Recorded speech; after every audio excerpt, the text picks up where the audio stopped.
So have you ever found yourself struggling to stay focused, falling off track, or just not following through the way you want to? If so, this video is for you, because in this video, we're going to talk about the number one skill, not the number one skill that will help you to start winning within yourself and winning in life, and that is self-discipline.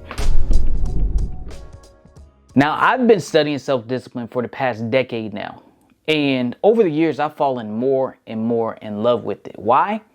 Because I realized that when you master self-discipline, when you make self-discipline a part of your life, every area of your life improves. Your health, your wealth, your relationships, your finances.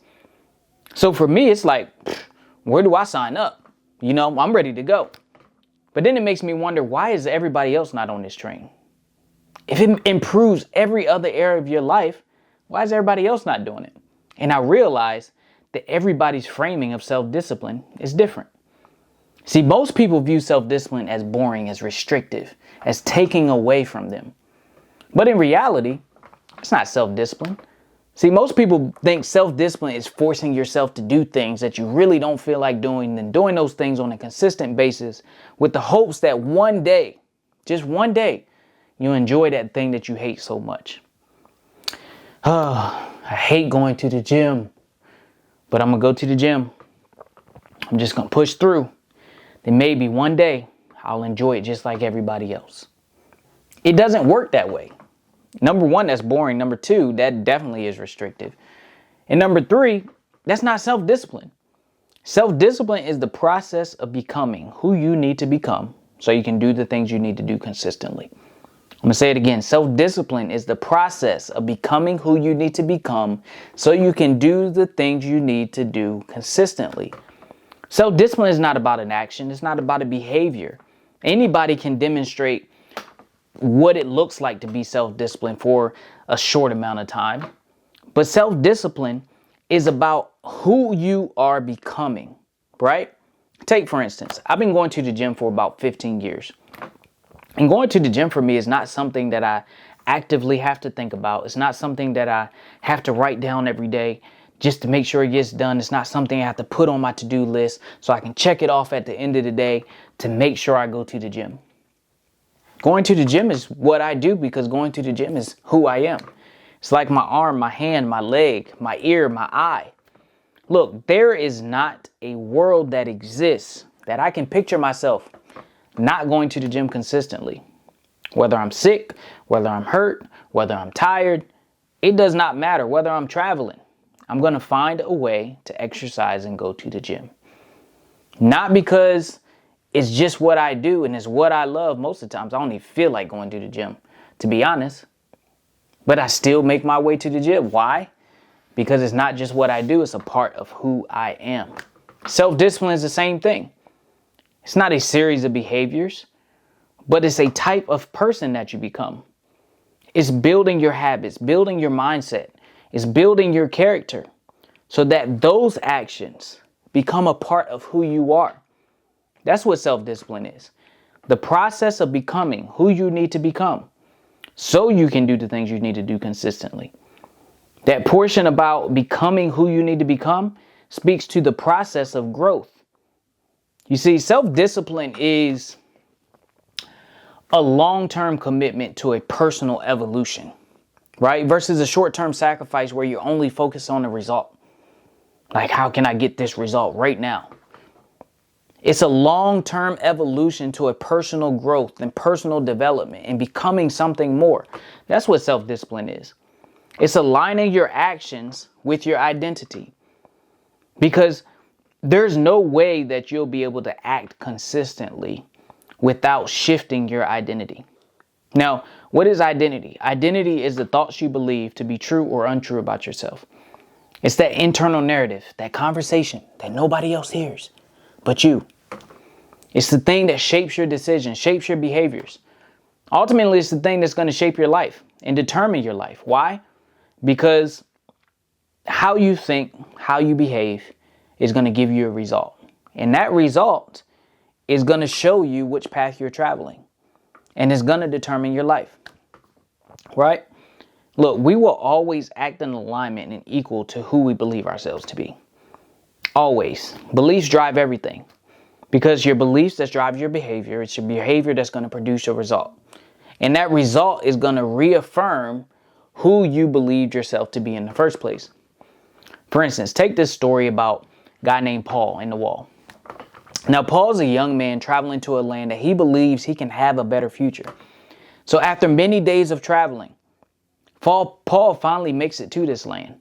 But he's stopped in his tracks by this wall. Now, this wall stands 50 feet tall. It stretches endlessly both ways.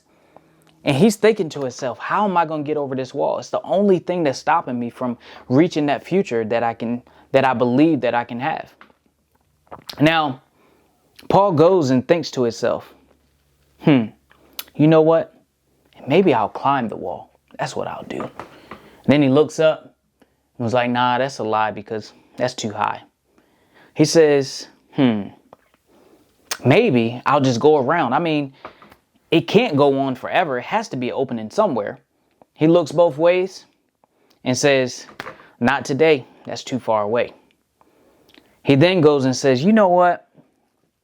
I did 5 push-ups last week. They were strong push-ups too. Maybe I can push it down. He touches the brick and says, ooh, that's going to be too tough because I'm not strong enough. He says, let me think. I know what I'll do. I'll just dig beneath. So he gets down on one knee and then he looks down at the ground and says, nah, that's going to be too deep. And Paul stays down and he quits, not realizing that the wall was not his problem at all, but his defeat and grief came from his own lack of belief. See, belief drives everything we do. The problem wasn't the wall for Paul. The wall had nothing to do with it.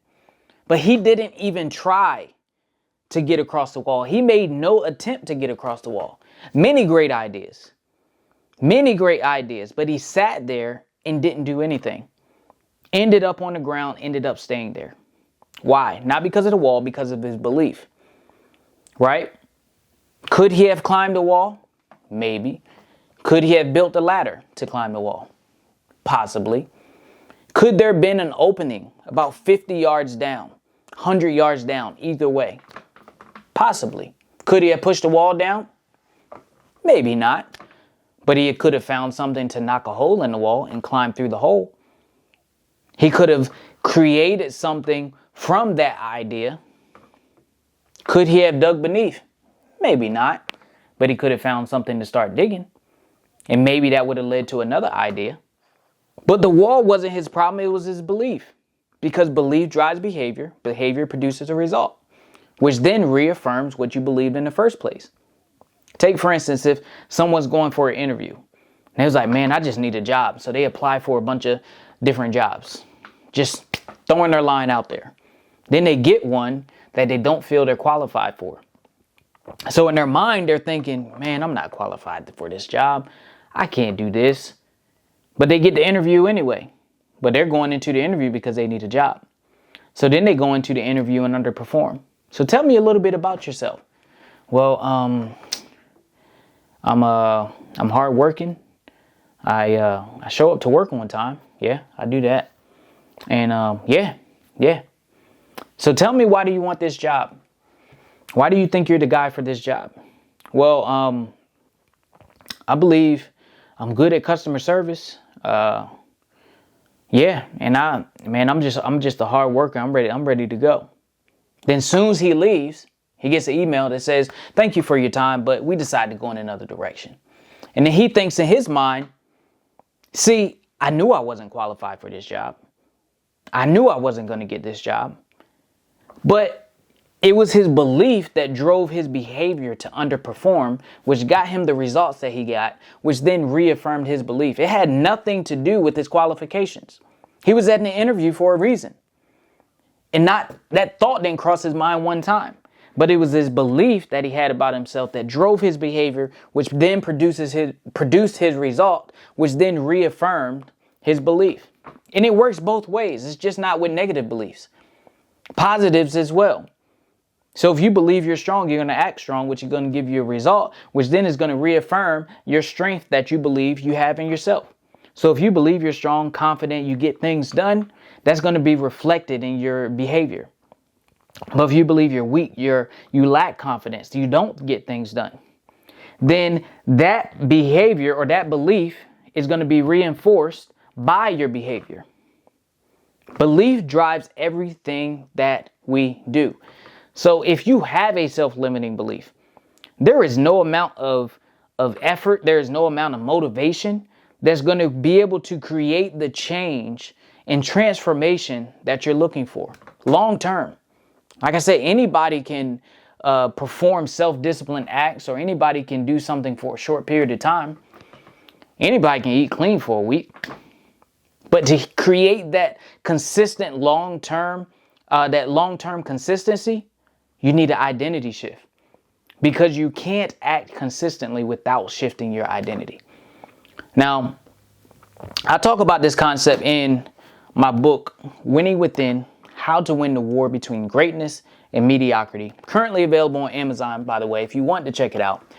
And I talk about this concept called be before have. Now, I didn't create this concept. This concept was around long before me.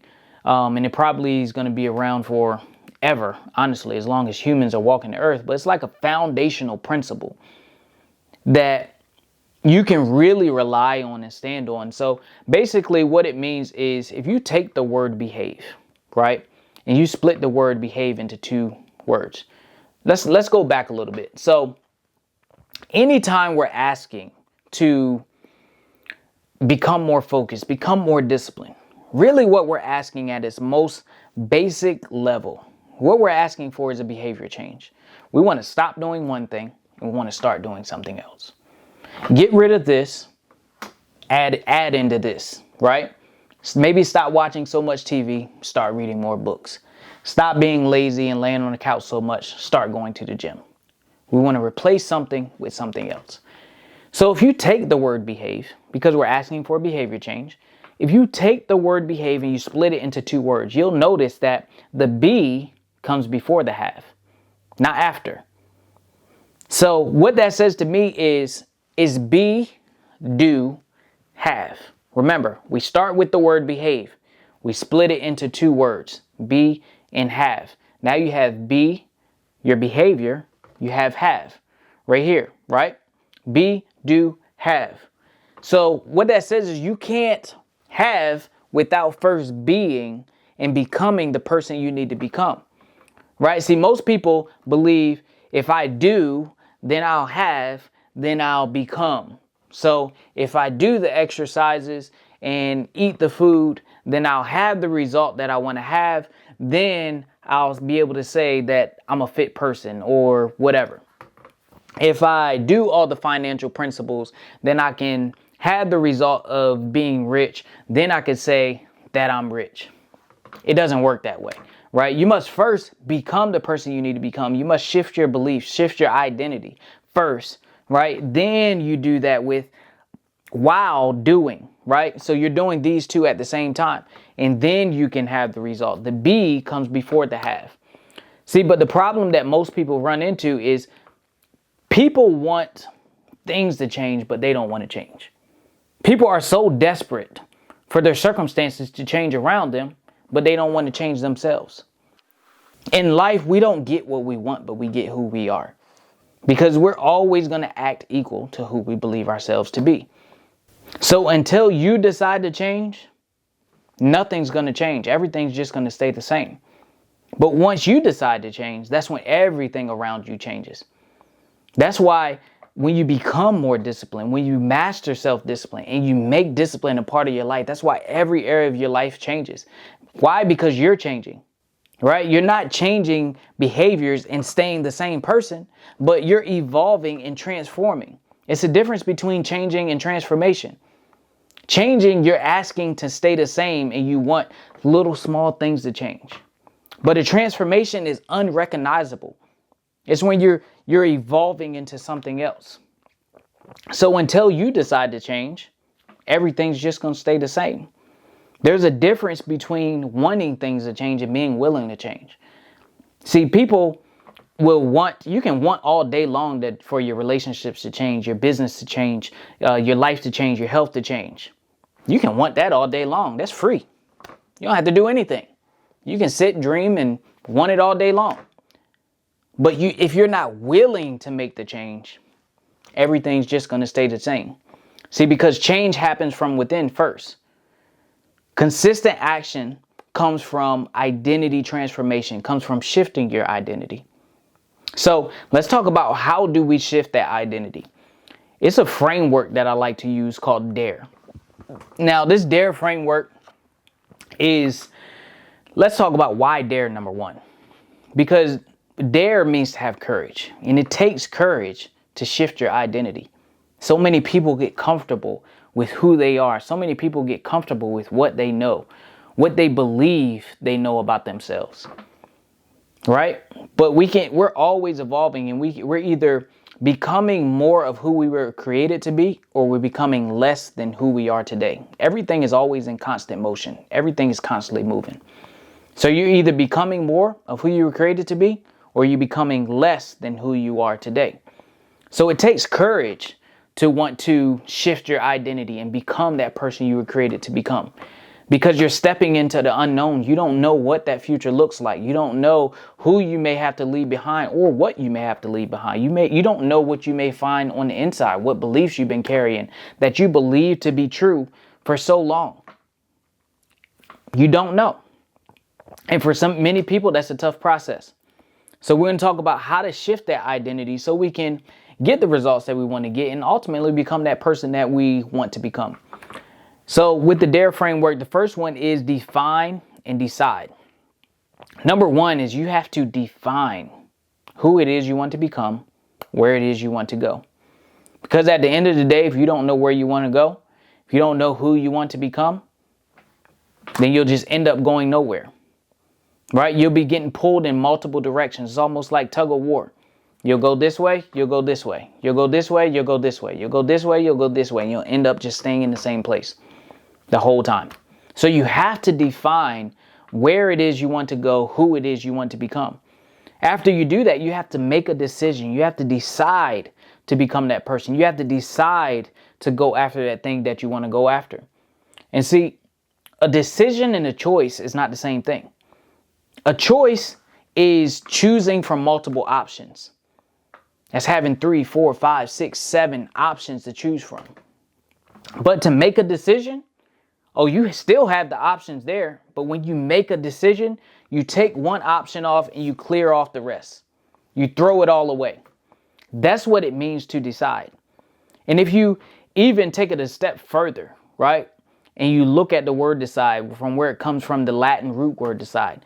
De means of or from. Side means to cut. So when you make a decision, you cut yourself off from any other option being a possibility. But the problem is many people, they like to choose. They like to say, I like options. I like to choose between multiple ones. Making a decision is taking the key, locking the door, throwing away the key. You can't open that door no more. I have to go this way. Burning the boats is what a lot of people like to call it. That's when you make a decision. But when you choose, you take that key, you lock the door, you then put it in your pocket. Now you have access to open the door if you need it. So as soon as things get hard, you start negotiating with yourself. And as soon as you start negotiating with yourself, you're automatically going to fail. Automatically. Right? So you have to make the decision to become who you want to become. You have to make the decision to go the place you want to go. It's not going to be pretty. Remember, self-discipline is the process of becoming who you need to become. It's a process, meaning you may have some ups and downs. You may have times where you're not as consistent as you want to be. But when you're on the process and on the path, there is no going back. There is no going back. It's just taking one step at a time. So you have to define, you have to decide. Next is alignment. You want to align your thoughts and actions with the type of person that you need to become. This is all about controlling that internal narrative, because that's where our beliefs come from, right? And here's the thing about beliefs. Many people think beliefs are thoughts, but a belief is not a thought. A thought is a thought. A belief is a thought reinforced over time, right? It's a thought reinforced over time to the point that you act without even thinking about it. Let me ask you a question. How many times do you question if a chair will hold you when you go to sit down? Or do you just sit in the chair? Everybody that I know, they just sit down in a chair. Why? It's because you believe that chair is going to hold you. You've sat in so many chairs so many times and they have not broken that you believe that the chair is going to hold you. It's not even a thought. You just go in the room, you sit down in the chair. And it's so ingrained as a belief that the moment you sit down, if the chair did break, you would immediately find another chair and sit down without even questioning it. You may inspect it a little bit, but you'll sit in that chair and then you'll go find another one and you're right back on the same path. That's what a belief is. So with alignment, you have to shift that internal narrative because that's what's going to help you to shape those beliefs. You have to look for those self-limiting beliefs, right? Identify the things that are in your environment, the people, the places, the patterns that you have that are kind of reinforcing those self-limiting beliefs, right? That are causing those self-limiting beliefs to continue. You have to look for those self-limiting beliefs. You have to shift that internal narrative. And the best way that I've found to do it is to find someone who already has a result that you want and then to model their beliefs. Identify the things that they already believe and carry their beliefs. The things that they say about themselves, the thoughts that they have about themselves. You start saying those things about you. And then that's going to help you shift those internal narratives. And it's not just about thinking those thoughts, but you have to think the thoughts while doing the action. That's what reinforces the beliefs. And that's what creates the transformation you're looking for. So number 2 is alignment. Number 3 is you want reinforcement, right? This is just building evidence through small wins, right? Beliefs are built on evidence. You ever heard the term fake it till you make it? It's not true. It's not real. Why? Because you're asking yourself to believe in something that you have no evidence for, right? Beliefs are built on evidence, just like when we go back to that chair example. When you sit in a chair, you've sat in so many chairs, you have evidence that chairs don't break when you sit in them. So your brain is just like, this is a pattern that I really don't need to think about. I don't need to inspect the chair. Why? Because I've sat in so many chairs and they haven't broken. So I know the next one's going to be the same way. So you have to build evidence through small wins. This is just constantly just staying on the grind daily. Doing those small actions, counting those small wins. Because when you do the reinforcement and you're actively engaged in those reinforcements and you're actively reminding yourself, yes, I read today. Yes, I wrote today. Yes, I went to the gym today. Yes, I did this. Yes, I did that. And constantly monitoring those things, eventually it's just going to become a natural just part of who you are. And then you don't have to think about them at all. Why? Because it's a belief. Now, this is just not something that I'm talking about and something that is theory to me, right? But this is something that I actively do every single day. This is what caused me, and I'll put some pictures on the screen. This is what caused me to go from 135 pounds, not in shape at all, to 180 pounds lean. This is what caused me to go from 180 pounds lean to 220 pounds out of shape and fat, intentionally on purpose, back down to 180 pounds. This is the same process that I used, right? This is the same process that I used to write my book right here. Same process that I used. Before I was not an author, before I did not write. Writing was tough, but now I am a writer. Now I am an author, right? Same thing with reading. I hated reading. Hated it. Especially in school, out of school. And I'm not the slowest reader, but I'm also not the fastest reader at all. It takes me a long time sometimes because my mind goes somewhere else. And I have to intentionally focus, especially in the beginning. I had to really, really focus on what I was reading. But now, I'm reading all the time. It's a part of who I am. So you want to build through that reinforcement, right? Small wins daily, because eventually it become a part of who you are. And last, you want to evolve, right? This is all about identity. Remember, you want to give yourself the grace Who you're becoming is not a one and done thing. It's not somebody that you're just going to become and then you're done. You're constantly going to evolve. When you make that first million, you may go to $1 million, then next you're going to want 5.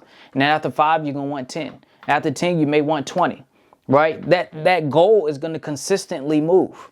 It's going to consistently move. When you're in shape, it's going to be another thing you want, right?